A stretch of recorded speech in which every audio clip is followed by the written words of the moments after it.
Bismillahirrahmanirrahim.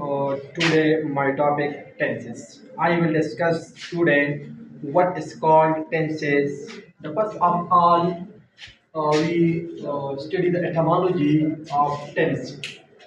Tense is a Latin word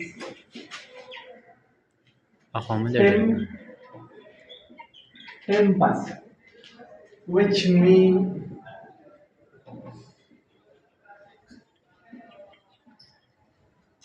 tense is a Latin word which tempus, which means time, and we commonly watch and ask from the people what is the time. So tense mean time. There are three tenses: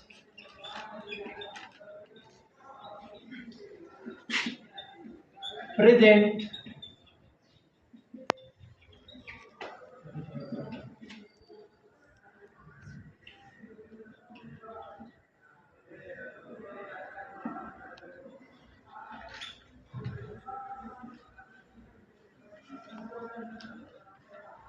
there are three tenses: present tense, past tense, and future tense. So, in the next video, I will discuss with detail, and this is enough for today.